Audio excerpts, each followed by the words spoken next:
నమస్కారం. Telugu first news morning bulletin కు స్వాగతం. ముందుగా హెడ్లైన్స్ చూద్దాం. విద్యతో పాటు పోషకాహారానికి సమాన ప్రాధాన్యమన్న రేవంత్. ప్రతి విద్యార్థిపై 27,000 రూపాయల పెట్టుబడి. టీచర్లకు టిఫిన్, మధ్యాహ్న భోజనం. ఆకలి లేకుంటేనే విద్యార్థులు బాగా చదువుతారన్న సీఎం.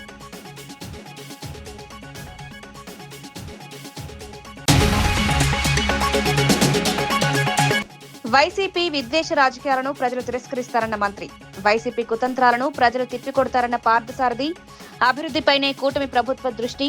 అశాంతి సృష్టించే ప్రయత్నాలను అడ్డుకుంటామన్న మంత్రి.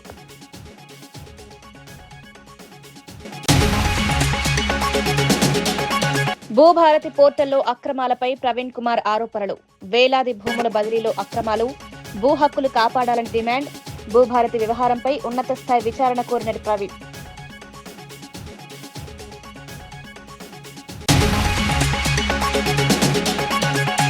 ఆర్టీసీపై క్రెడిట్ తీసుకుంటున్నారని చంద్రబాబు విమర్శలు. ఆర్టీసీ విలీన నిర్ణయం జగన్ ప్రభుత్వమేనన్న గౌతమ్ రెడ్డి. ఆర్టీసీ బలోపేతంపై వైసీపీ ప్రభుత్వానిదే కృషి.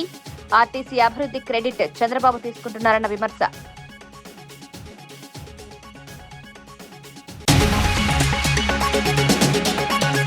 బాలామృతం యూనిట్ తో పిల్లల ఆరోగ్యానికి కొత్త బలమన్న సీతక్క. గర్భిణీలు, చిన్నారులకు నాణ్యమైన పోషకాహారం. అత్యాధునిక బాలామృతం ప్లాంట్ తో పోషకాహారానికి ఊతం. ప్రతి చిన్నారి ఆరోగ్యమే ప్రభుత్వ సంకల్పం. పేద విద్యార్థులకు నాణ్యమైన విద్యతో పాటు పౌష్టికాహారం అందించడం ప్రభుత్వ బాధ్యత అని తెలంగాణ ముఖ్యమంత్రి రేవంత్ రెడ్డి అన్నారు. ప్రతి విద్యార్థిపై ప్రభుత్వం సంవత్సరానికి సుమారు 27,000 వరకు ఖర్చు చేస్తోందని తెలిపారు. దాన్ని తాను ఖర్చుగా కాకుండా భవిష్యత్ తరాలపై పెట్టుబడిగా భావిస్తున్నారని పేర్కొన్నారు. విద్యార్థులకు అందిస్తున్న భోజనం నాణ్యతను ఉపాధ్యాయులు కూడా తెలుసుకోవాలనే ఉద్దేశంతో రాష్ట్రంలోని సుమారు 1,25,000 మంది టీచర్లకు టిఫిన్, మధ్యాహ్న భోజనం అందించే విధంగా చట్టం తీసుకొచ్చామని వెల్లడించారు. ఉపాధ్యాయులు కూడా అదే ఆహారం తీసుకుంటే విద్యార్థులకు అందుతున్న భోజనం నాణ్యతపై స్పష్టమైన అవగాహన ఉంటుందన్నారు. ఆకలితో ఉన్న పిల్లలు చదువుపై పూర్తిగా దృష్టి పెట్టలేరని, అందుకే విద్యతో పాటు పోషకాహారానికి కూడా ప్రభుత్వం ప్రాధాన్యం ఇస్తోందని సీఎం స్పష్టం చేశారు.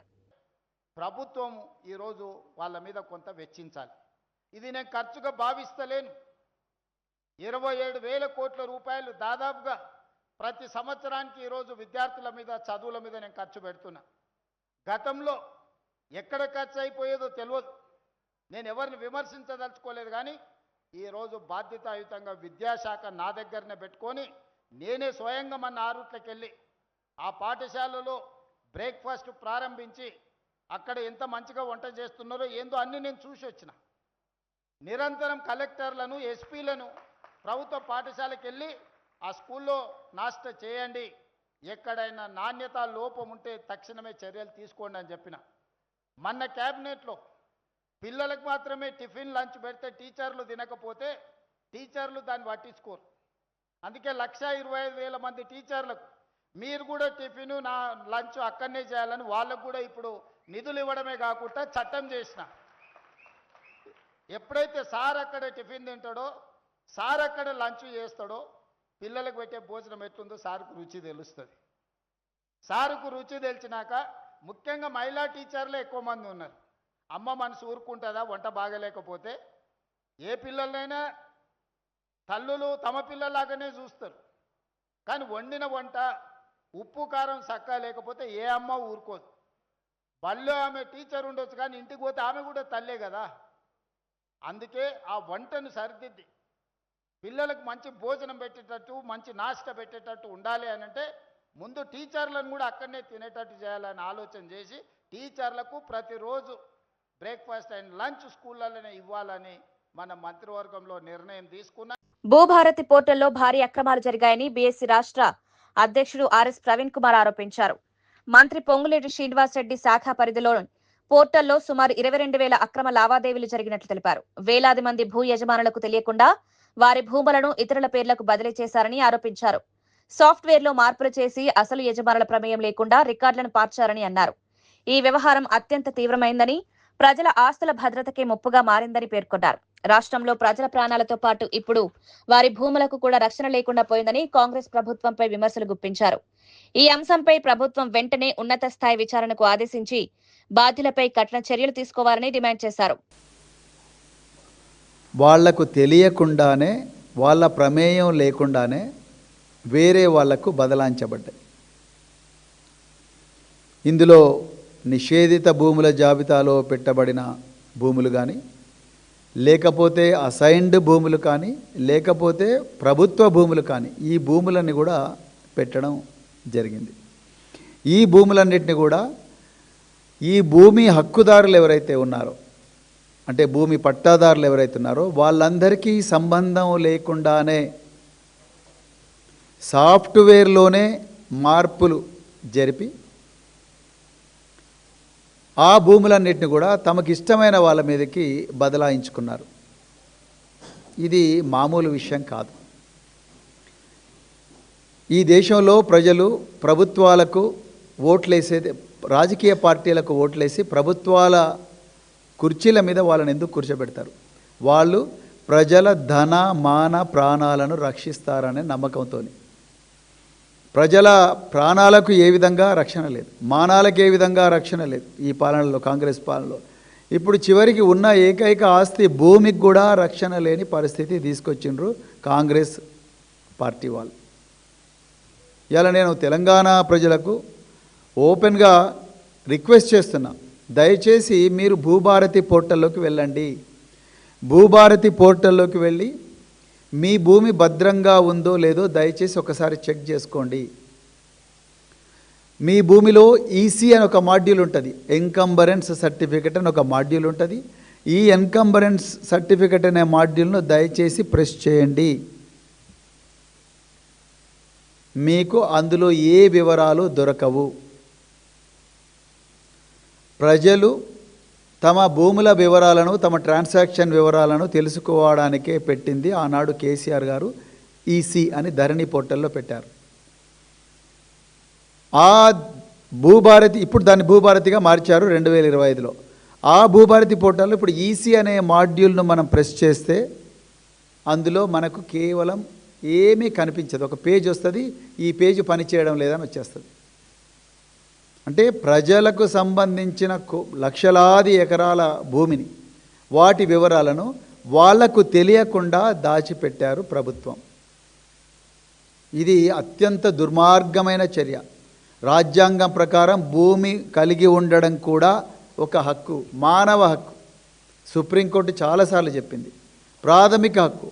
ఈ మానవ హక్కును ఈరోజు తెలంగాణలో పొంగులేటి వారు, రేవంత్ రెడ్డి గారు ఇద్దరూ కలిసి ఘోరంగా ప్రజలందరి ముందరనే కాలరాస్తా ఉన్నారు. ఇది వాస్తవం. మంత్రి కొలుసు పార్థసారథి వైఎస్ఆర్సీపీపై తీవ్ర విమర్శలు చేశారు. గంజాయి బ్యాచ్లు, రౌడీ ముఠాలను రెచ్చగొట్టి మళ్లీ అధికారంలోకి రావాలని వైఎస్ఆర్సీపీ ప్రయత్నిస్తోందని ఆరోపించారు. మాజీ ముఖ్యమంత్రి జగన్ రాజకీయ లబ్ధి కోసం విద్వేష రాజకీయాలను ప్రోత్సహిస్తున్నారని విమర్శించారు. ప్రజలు ఒకసారి మోసపోవచ్చు కానీ ప్రతిసారి అదే తప్పు చేయరన్నారు. రాష్ట్రంలో శాంతి భద్రతలకు భంగం కలిగించే చర్యలను ప్రజలు గమనిస్తున్నారని పేర్కొన్నారు. వైఎస్ఆర్సీపీ కుతంత్రాలను ప్రజలు ఖచ్చితంగా తిప్పికొడతారని విశ్వాసం వ్యక్తం చేశారు. కూటమి ప్రభుత్వ అభివృద్ధి, సంక్షేమ కార్యక్రమాల అమలుపై దృష్టి పెట్టిందన్నారు. ప్రజల మద్దతుతో రాష్ట్రాన్ని అభివృద్ధి దిశగా ముందుకు తీసుకువెళ్తున్నామన్నారు. నీకు నమ్మకం ఉంటే అదే 3 రాజధానుల వాదనను ఎందుకు కొనసాగించలేకపోయావు? ఏదైతే అమరావతి రాజధాని అని చెప్పేసి తెలుగుదేశం పార్టీ ఆ రోజు శాసనసభలో తీర్మానించి అమరావతి ప్రారంభించింది రాజధానిగా. ఓడిపోయినా కూడా, ప్రజలు ఓడగొట్టినా కూడా అమరావతి కాదని ఎక్కడ మార్చలేదే. అమరావతి రాజధాని అని చెప్పేసి ప్రతిపక్షంలో ఉండి కూడా 5 సంవత్సరాలు పోరాటం చేసిందే అమరావతి కోసం. మరి నీకు నిలకడ లేని మనస్తత్వం, ఆలోచన లేని సిద్ధాంతం, నీ నోటికొచ్చింది, నీ మనసుకు నచ్చిందే సిద్ధాంతం అనే విధంగా నడుచుకుంటావు. కాబట్టి ఈరోజు అమరావతి మీద విద్వేషాలు రేపుతామని చెప్పేసి మనం చేస్తాను. ఏదో రైతులు ఆ రోజు కూడా చేశావు, 2019కి ముందు కూడా రైతులందరూ తీవ్ర అసంతృప్తితో ఉన్నారు. రైతుల భూములు లాక్కుంటున్నారు. అమరావతి ఒక రియల్ ఎస్టేట్ అని రకరకాలుగా నువ్వు కేసులు పెట్టావు, ఎంక్వైరీ చేశావు. అయినా కూడా ప్రజలు నిన్ను ఓడగొట్టారు. ఓడిపోయిన తర్వాత కూడా మళ్ళీ అమరావతిని నువ్వు సపోర్ట్ చేసి ఈరోజు ఎందుకు చేస్తున్నావు అని చెప్పేసి మనం చేస్తాను. ఎక్కడైనా సరే ఏదైనా ప్రాంతంలో ప్రజలకి ఏదైనా నష్టం జరిగిందనే భావన ఉంటే అక్కడి ప్రజలు అక్కడే ఉద్యమం మొదలు పెడతారు. తర్వాత రాజకీయ పార్టీలు వెళ్ళి వారికి సపోర్ట్ చేయటం కానీ, ఆ వాదాన్ని ఇంకా పై స్థాయికి తీసుకెళ్తానికి కానీ ప్రయత్నం చేస్తారు.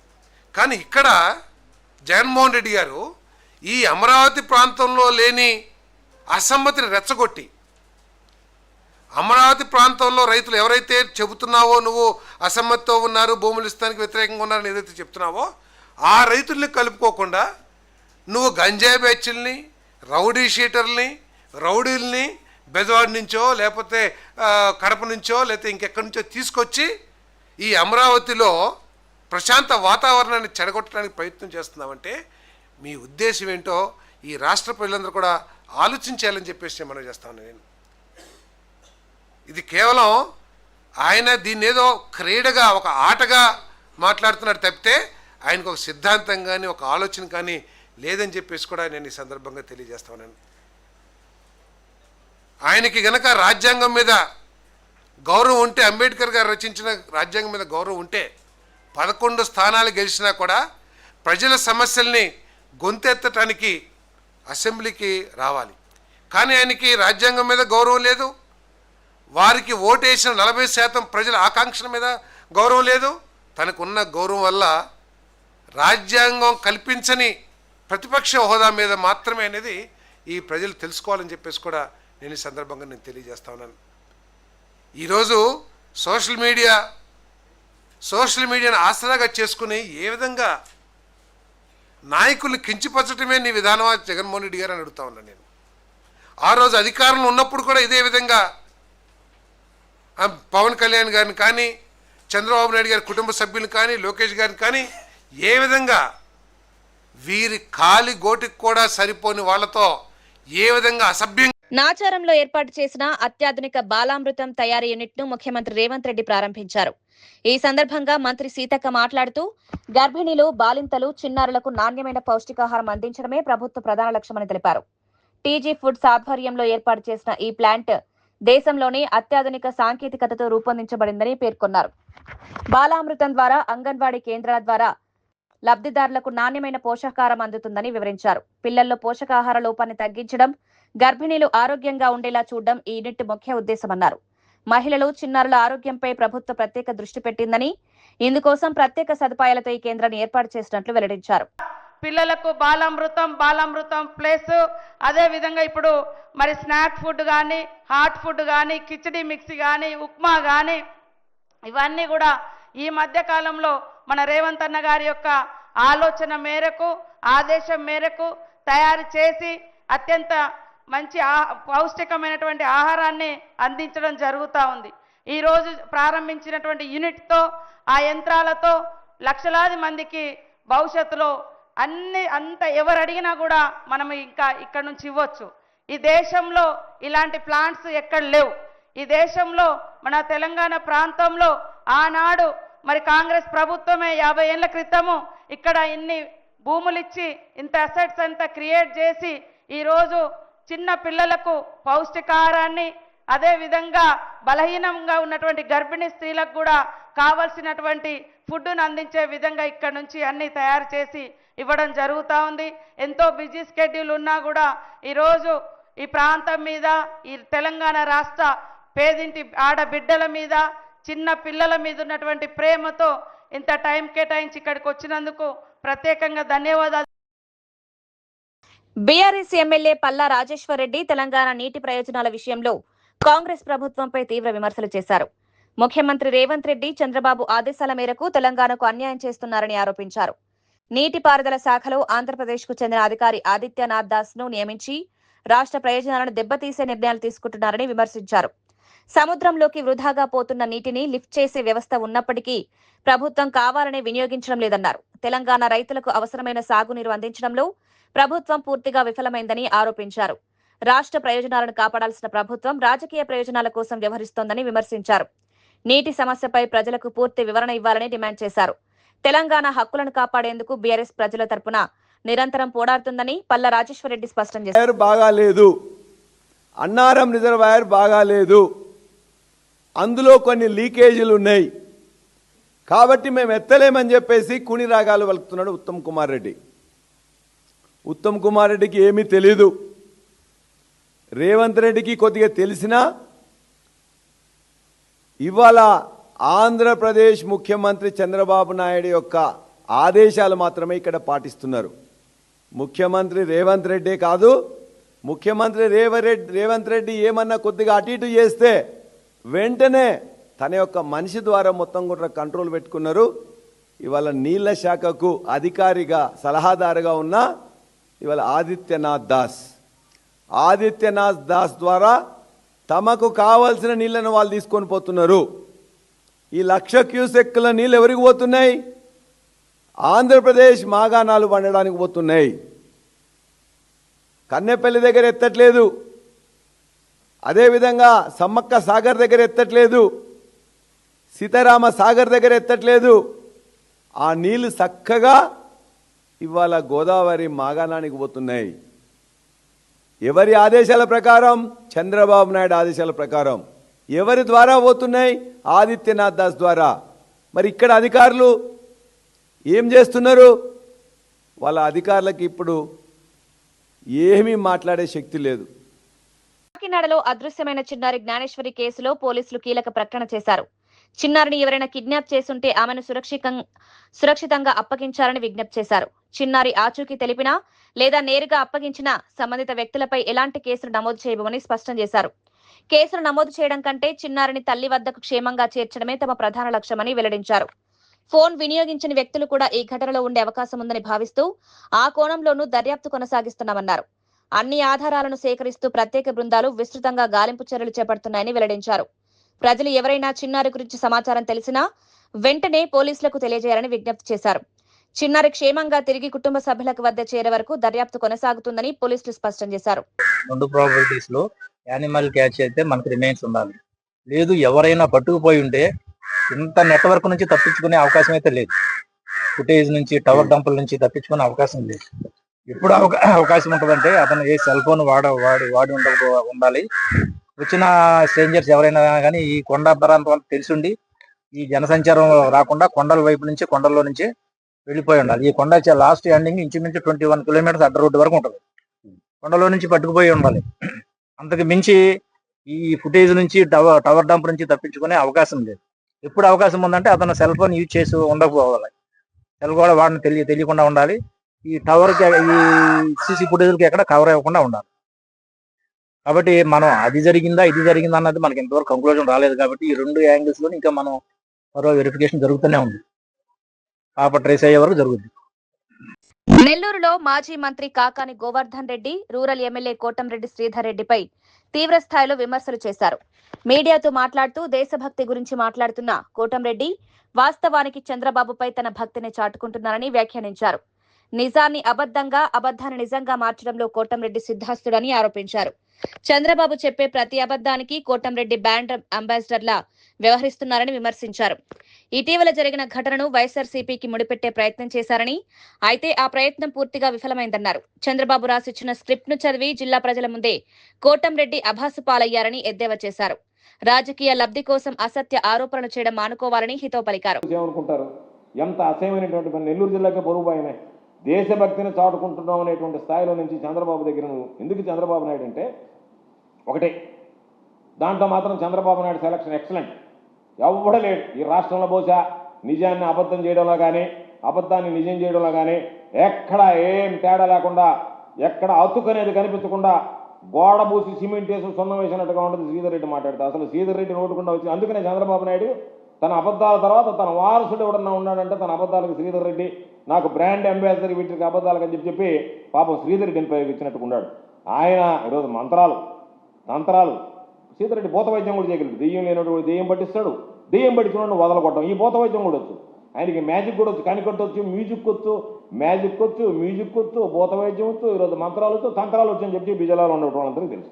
కాబట్టి ఆయన మంత్రాలు, తంత్రాలు, భూత వైద్యం, కనికట్టు, మ్యూజిక్ అన్నీ ఉపయోగించి ఈరోజు రకరకాలైనటువంటివన్నీ మాట్లాడాడు. కానీ పాపం ఆయన మిస్ అయిన లాజిక్ ఏంటంటే అవన్నీ ఇప్పుడు జరిగేటువంటి సంఘటనలు ఏంది మేము మాట్లాడింది ఏమి లేకుండా ఆ పాపం ఆ జాయింట్ చేయడంలో మాత్రం చాలా ప్రయత్నం చేసేది. కానీ ఆ జాయింట్ కుదరలా, ఇరిగిపోయింది, ఆ జాయింట్ ఊడిపోయింది. అతుకుబడలా, లేకపోతే మనగాడు కానీ అతుకు పెట్టడంలో ఆ అతుకు పెట్టలేకపోయాడు. పాపం చాలా శ్రమించాడు అతకడానికి. అతికి అతకలేకపోయింది. అది అతకలే, అది విరిగిపోయింది. ఎందుకంటే ఆ ఘటన జరిగింది ఇప్పుడు జరిగేటువంటి ఘటన ఏంది, మేము మాట్లాడింది ఏంది, వీటికి పాపం 4 స్తంభాల్లాగా ఒక్కొక్కటిగా వేరుగా ఉన్నా కానీ వాటిని తీసుకొచ్చి ముడిపెట్టాలని చూశాడు. కానీ మంత్రి నారాయణ అధ్యక్షతన జరిగిన సిఆర్డీఏ 63వ అథారిటీ సమావేశంలో అమరావతి రైతులకు ఊరటనిచ్చే పలు కీలక నిర్ణయాలు తీసుకున్నారు.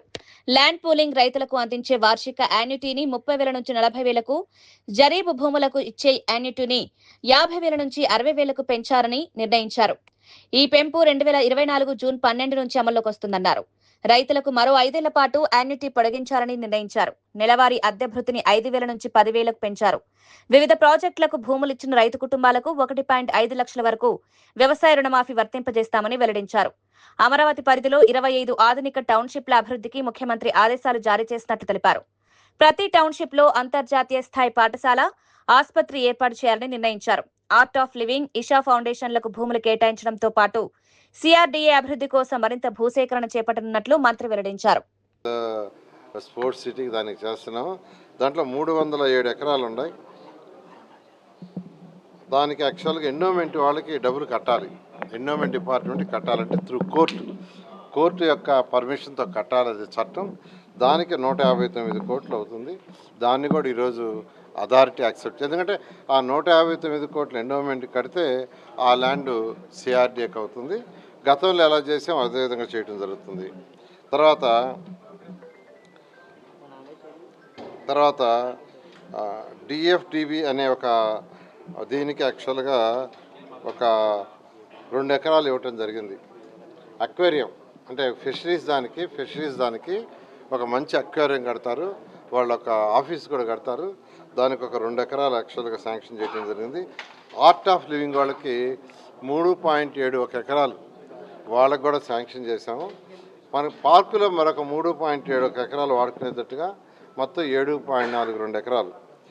అదేవిధంగా ఇషా ఫౌండేషన్ వాళ్ళు తీసుకుంటే వాళ్ళకు కూడా 3.75 ఎకరాలు ఇచ్చాము.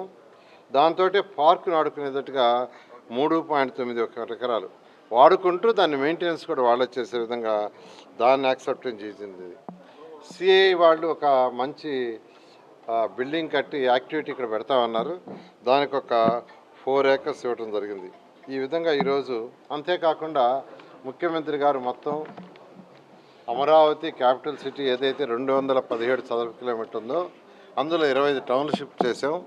ప్రతి టౌన్షిప్లో కూడా ఒక స్కూల్ రావాలి, ఒక నేషనల్ ఆర్ ఇంటర్నేషనల్ స్కూలు, అదేవిధంగా ఒక హాస్పిటల్ రావాలి.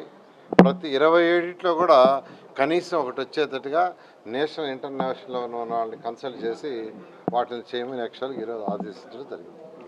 Thank you.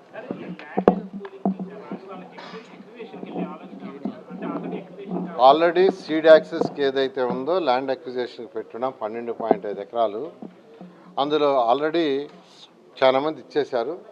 2.5 ఏకర్స్ యాక్చువల్గా ల్యాండ్ అక్విజిషన్కి ఇవాళ లాస్ట్ డేటు. ఇవాళ ఈవినింగ్ లోపల ఇవ్వకుంటే రేపు ల్యాండ్ అక్విజిషన్లో దాన్ని తీసుకోవడం జరుగుతుంది. వాళ్ళకి ఏదైతే కట్టాలో ఆ అమౌంట్ని డిపాజిట్ చేసింది. అది కాకుండా మరొక 4.5 ఎకరాలు 9.3 ఇచ్చారు కానీ 9.14 ఇవ్వాల. వాళ్ళని కూడా అడుగుతున్నాము. 2 రోజులు చూసి ఆర్టీసీ అభివృద్ధి విషయంలో ముఖ్యమంత్రి చంద్రబాబు క్రెడిట్ తీసుకుంటున్నారని వైఎస్ఆర్సీపీ ట్రేడ్ యూనియన్ అధ్యక్షుడు పూనూరు గౌతమ్ రెడ్డి ఆరోపించారు. గతంలో 59,000 మంది ఉద్యోగులతో ఉన్న ఆర్టీసీ ప్రస్తుతం 40,000 మంది ఉద్యోగులకు పరిమితమైందని తెలిపారు. ఒకప్పుడు 12,500 బస్సులున్న సంస్థలో వచ్చే ఏడాది కేవలం 8,000 బస్సులు మాత్రమే మిగిలే పరిస్థితి ఏర్పడిందని విమర్శించారు.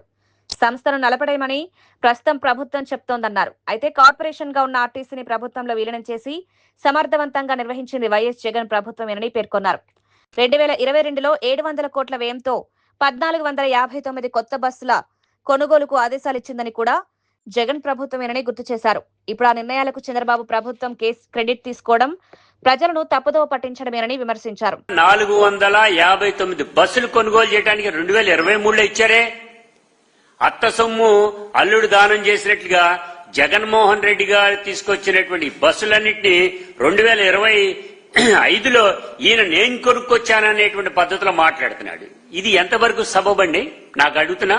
ఈయన ఆ రోజునేమో జగన్మోహన్ రెడ్డి గారు ఈ సంస్థను ఆదుకోవటం అనేటువంటి జరిగింది. ఇవాళ దీనినేమో అప్పులు ఊబిలోకి తీసుకెళ్లిపోవటం అనేటువంటి జరుగుతా ఉంది. కొత్తగా ఆయన ఒకటి మళ్ళా ఇవాళ చెప్తా ఉన్నారు, స్త్రీ శక్తి పథకం అని పెట్టారు. బానే ఉంది, అది కావాల్సిందే. 16 రూట్లలో 16 సర్వీసులన్నింటినీ కూడా ఇస్తామని చెప్పారు. కానీ తీరా వచ్చేప్పటికి 5 సర్వీసులు మాత్రం ఇవ్వడం జరుగుతూ ఉంది. దీనిలో 25 లక్షల మంది ప్రజానీకం ప్రయాణం చేస్తా ఉన్నారు ఈ రోజున. గతంలో అంటే 60 నుంచి 65% మాత్రమే ప్రజానీకం ఆ బస్సులు వాడుకునేవి. కానీ ఇవాళ 92 to 98% ఆ బస్సుల్ని వినియోగించుకోవడం జరుగుతూ ఉంది. ఈ నెలకొచ్చేప్పటికి ఖర్చు 250 నుంచి మచిలీపట్నంలో మాజీ మంత్రి పేర్ని నాని హోంగార్డుల సమస్యలపై ప్రభుత్వాన్ని ప్రశ్నించారు. ప్రస్తుతం హోంగార్డులకు నెలకు కేవలం 22,000 వేతనం మాత్రమే అందుతోందని, వారి సేవలకు తగిన గుర్తింపు లభించడం లేదన్నారు. విధి నిర్వహణలో తీవ్ర ఒత్తిడి ఎదుర్కొంటున్నప్పటికీ నెలలో 2 రోజులు మాత్రమే సెలవులు ఇవ్వడం అన్యాయమని విమర్శించారు. విధి నిర్వహణలో ప్రాణాలు కోల్పోయిన హోంగార్డుల కుటుంబాలకు ప్రభుత్వం నేరుగా ఆర్థిక సాయం అందించాలని డిమాండ్ చేశారు. ప్రస్తుతం తోటి హోంగార్డులే విరాళాలు సేకరించి కుటుంబాలను ఆదుకోవాల్సిన పరిస్థితి మారాలని సూచించారు. తెలంగాణ తరహాలో ఆంధ్రప్రదేశ్లో కూడా హోంగార్డులకు నెలకు 30,000 వేతనం ఇవ్వాలని కోరారు. ఎన్నికల సమయంలో ఇచ్చిన హామీలను ప్రభుత్వం వెంటనే అమలు చేయాలని డిమాండ్ చేశారు. ఎవరో తలచేడి ఇంటికి వచ్చింది, ఆ హోంగార్డ్ చెల్లి అయితే హోంగార్డు అక్కో, అతని మీద ఆధారం, భోజనం ఉండదు, పెన్షన్ ఉండదు. తల్లిదండ్రులు ముసలోళ్ళు అయి ఉంటారు, పెన్షన్ రాదు. ఇచ్చే జీతం ఇది. వెట్టి చాకరీ చేయించుకుంటారు, ఆరోగ్య భద్రత ఉండదు, ఇన్సూరెన్స్ ఉండదు, వాళ్ళకి భద్రత ఉండదు, హెల్త్ కానీ ఏముండదు, చచ్చిపోతే డబ్బులు ఉండవు. ఏంటి వాళ్ళ పరిస్థితి? ఇంత వెట్టి చాకరీ, ఇంత దయనీయంగా ఎందుకు బతకాలి హోంగార్డ్స్ అని చెప్తున్నాను. చూడరా అంటున్నాను. చచ్చిపోతే డీజీపీ గారు డబ్బులు ఇవ్వడు, హోమ్ మినిస్టర్ గారు ప్రభుత్వం నుంచి డబ్బులు ఇవ్వదు. ఎన్నికల ముందు 2024 ఎన్నికల ముందు నారా చంద్రబాబు నాయుడు గారు అలాగే నారా లోకేష్ నాయుడు గారు యువగళంలో పవన్ కళ్యాణ్ గారు, ఈ ముగ్గురు ఈ హోంగార్డుల గురించి ఎన్ని మాటలు మాట్లాడారు, ఎన్ని హామీలు ఇచ్చారు. పవన్ కళ్యాణ్ గారు చెప్పారు, ఈ కానిస్టేబుల్ కొడుకు చెప్తున్నాడు, మీకు హామీ ఇస్తున్నాడు. ఈ కానిస్టేబుల్ కొడుకు హోంగార్డుల జీవితాలని. అగ్రిగోల్డ్ బాధితులకు త్వరితగతిన న్యాయం అందించేందుకు ప్రభుత్వం కీలక చర్యలు చేపడుతోందని మంత్రి నాదెండ్ల మనోహర్ తెలిపారు. ముఖ్యమంత్రి ఆదేశాల మేరకు త్వరలోనే ప్రత్యేక కోర్టును ఏర్పాటు చేసి కేసుల విచారణ వేగవంతం చేస్తామని వెల్లడించారు. మొత్తం 19 లక్షల మంది డిపాజిటర్లలో 11 లక్షల మంది ఆంధ్రప్రదేశ్ కు చెందిన వారినని, వారి నుంచి సుమారు 3,900 కోట్ల డిపాజిట్లు సేకరించినట్టు చెప్పారు. మొత్తం అగ్రిగోల్డ్ సంస్థ 6,300 కోట్లకు పైగా ప్రజల నుంచి వసూలు చేసిందన్నారు. ఏజెంట్ల వద్ద ఉన్న సుమారు 2,000 కోట్ల విలువైన బ్యాండ్లను నెల రోజుల్లోగా సిఐడికి అప్పగించేలా చర్యలు తీసుకుంటామని తెలిపారు. అగ్రిగోల్డ్ ఆస్తులను జియో ట్యాగింగ్ చేసి పారదర్శకంగా వేలం నిర్వహించి వచ్చిన నిధులను బాధితులకు పంపిణీ చేస్తామని హామీ ఇచ్చారు. గత ప్రభుత్వం సమస్యను పూర్తిగా నిర్లక్ష్యం చేసిందని విమర్శించిన మంత్రి, కూటమి ప్రభుత్వం అధికారంలోకి వచ్చిన 6 నెలల్లోనే సమస్య పరిష్కారానికి కార్యాచరణ ప్రారంభించిందన్నారు. ముందుగా ఈ ప్రాపర్టీస్ ని పరిరక్షణ చేస్తూ రాబోయే రోజుల్లో వీటిని ఆక్షన్ చేసి ఈ స్పెషల్ కోర్టు ద్వారా తప్పకుండా వీరికి న్యాయం జరిగేటట్టు ఈ కుటుంబాలకి ఆ వెసులుబాటు కల్పించడానికి, ఒక భరోసా కల్పించడానికి మా కూటమి ప్రభుత్వం ఖచ్చితంగా ఒక 6 నెలల లోపే ఈ పరిష్కారం చేయాలని ఒక నిర్ణయంతో మేము ప్రతి 15 రోజులకు ఒకసారి మా గ్రూప్ ఆఫ్ మినిస్టర్స్ సమావేశమై అధికార యంత్రాంగాన్ని ముందుకు తీసుకెళ్లే విధంగా ఒక నిర్ణయం ఈరోజు తీసుకోవడం జరిగింది.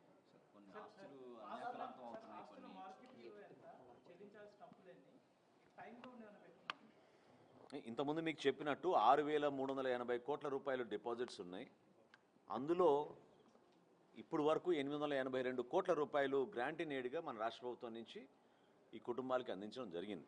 అంటే ఎవరైతే 10,000 రూపాయలు డిపాజిట్స్ చేశారో ముందుగా ఒక విడతగా వాళ్ళకి ఇచ్చారు, 20,000 డిపాజిట్స్ ఎవరైతే చేశారో రెండో విడతలో వాళ్ళకి అందించడం జరిగింది.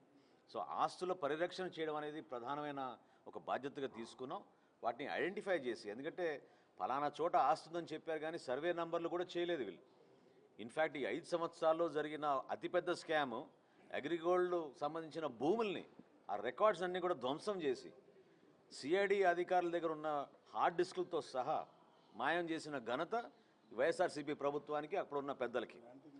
సో ఈ గ్రాంట్ ఇన్ ఎయిడ్లో కూడా ఎప్పుడైతే వీళ్ళు లోతుగా వెళ్ళి చెక్ చేశారో ఆ డిపాజిట్స్కి ఎవరికైతే నిజమైన బెనిఫిషరీస్ ఉండాలో వాళ్ళు కాకుండా ఫిక్టిషియస్ అకౌంట్స్, దొంగ అకౌంట్లు ఏర్పాటు చేసి వాళ్ళు కూడా ఇవ్వడం జరిగింది. కొన్ని వివరాలు మాకు అందిస్తే ఈరోజు మా సమావేశంలో మేమే ఆశ్చర్యపోయాం. జిల్లాల వారీగా చూస్తే చాలా బాధాకరమైన విషయం. పాపం పేద ప్రజలు వాళ్ళు వెసులుబాటు ప్రభుత్వం పైన నమ్మకంతో ఇటువంటి కార్యక్రమం ద్వారా వాళ్ళకి డబ్బులు వస్తాయని వాళ్ళు ఎదురు చూస్తే 5 సంవత్సరాలు వీళ్ళు నిర్వీర్యం చేసి దాదాపు ఇప్పటికీ 12 సంవత్సరాలు పోరాటం చేస్తున్నారు మన అగ్రిగోల్డ్ బాధితులు. అనేక సందర్భాల్లో ఎక్కడ మీటింగ్ పెట్టినా గౌరవ ముఖ్యమంత్రి గారికి, చంద్రబాబు నాయుడు గారికి, అదేవిధంగా ఉప ముఖ్యమంత్రి పవన్ కళ్యాణ్ గారికి వీళ్ళు అర్జీలు ఇచ్చుకుని వాళ్ళు బాధ మొరబెట్టుకున్నప్పుడు ప్రభుత్వం నుంచి ఈరోజు మాత్రం ఒక స్పష్టమైన ఆలోచనతోటి ప్రతి 15 రోజులకు ఒకసారి మా గ్రూప్ ఆఫ్ మినిస్టర్స్ కలిసి 6 నెలల లోపే దీనికి పూర్తి పరిష్కారం జరిగే విధంగా స్పెషల్ కోర్టు కూడా మనం ఏర్పాటు చేసుకునే దిశగా ముందుకు వెళ్తున్నామని ఈ సందర్భంగా మీకు తెలుసుకోండి.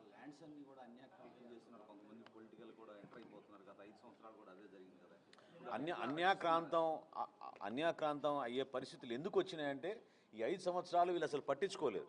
చాలా చోట్ల ఇల్లీగల్గా ఆక్యుపై చేసుకున్నారు, చాలా చోట్ల కొన్ని స్ట్రక్చర్స్ కూడా ఏర్పాటు చేశారు.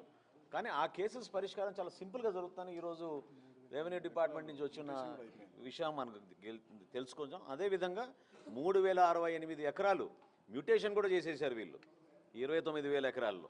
సో ఆ విధమైన ఒక స్కామ్ చాలా లోతుగా వీళ్ళు తీసుకెళ్లారు. తప్పకుండా వీటన్నిటికీ కూడా ఒక ప్రొఫెషనల్ విధానంలో ముందుకెళ్ళి అతి త్వరలోనే మేము పరిష్కారం చేస్తాం. Thank you.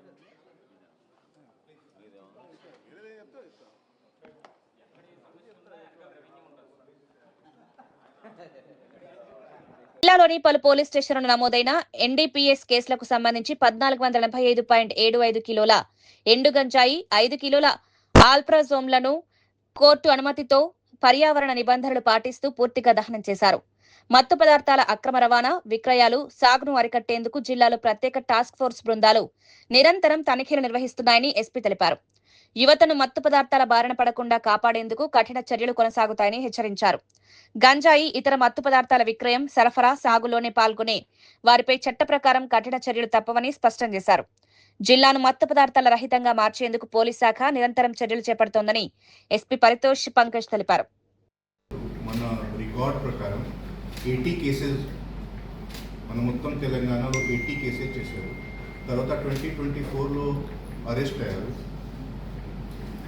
అరెస్ట్ అయిన తర్వాత వాళ్ళు 14 మంత్ జైలులో ఉన్నారు. 14 మంత్ జైల్లో ఉన్నప్పుడు వాళ్ళకి పరిచయం చాలామంది అఫెండర్స్ కొని జరిగింది. అందులో ఒక అఫెండర్ దశరథ్ ఉన్నారు. దశరథ్ గారికి భార్య శేషాబాయి గారు ఉన్నారు. ఈ ఇద్దరు, ఒక మెంబర్ దశరథ్ గారు కూడా ప్రాపర్టీ అఫెండర్ ఉన్నారు, వాళ్ళ భార్య ప్రాపర్టీ రిసీవర్ ఉన్నారు. సో అందరూ ఒక గ్రూప్ లాగా ఫామ్ చేశారు. 2020 అక్టోబర్ 2025లో జైలు నుంచి రిలీజ్ అయిన అప్పుడు నుంచి ఇప్పుడు వరకు ఇంకా 26 కేసెస్లో, అది HPY నైట్ కేసెస్లో అది అక్యూజ్డ్ ఉన్నారు. ఈ 26 కేసెస్లో 4 కేసెస్ మన సంగారెడ్డి జిల్లాకి ఉన్నాయి. Out of 4 cases 3 are from Gummadidala police station ఉంది అండ్ 1 కేసెస్. విద్యతో పాటు పోషకాహారానికి సమాన ప్రాధాన్యమన్న రేవంత్, ప్రతి విద్యార్థిపై 27,000 రూపాయల పెట్టుబడి, టీచర్లకు టిఫిన్, మధ్యాహ్న భోజనం, ఆకలి లేకుంటేనే విద్యార్థులు బాగా చదువుతారన్న సీఎం.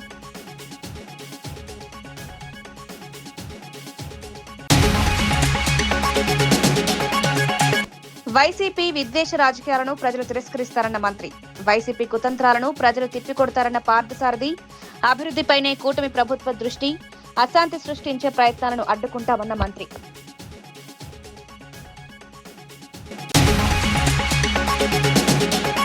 భూభారతి పోర్టల్లో అక్రమాలపై ప్రవీణ్ కుమార్ ఆరోపణలు, వేలాది భూముల బదిలీలో అక్రమాలు, భూ హక్కులు కాపాడాలని డిమాండ్, భూభారతి వ్యవహారంపై ఉన్నత స్థాయి విచారణ కోరిన ప్రవీణ్.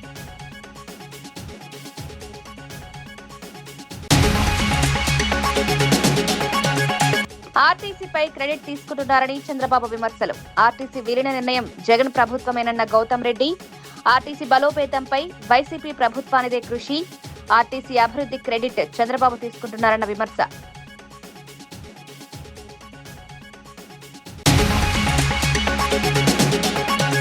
బాలామృతం యూనిట్ తో పిల్లల ఆరోగ్యానికి కొత్త బలమన్న సీతక్క, గర్భిణీలు, చిన్నారులకు నాణ్యమైన పోషకాహారం, అత్యాధునిక బాలామృతం ప్లాంట్ తో పోషకాహారానికి ఊతం, ప్రతి చిన్నారి ఆరోగ్యమే ప్రభుత్వ సంకల్పం. మరిన్ని వార్తలతో మళ్ళీ కలుద్దాం. నమస్కారం.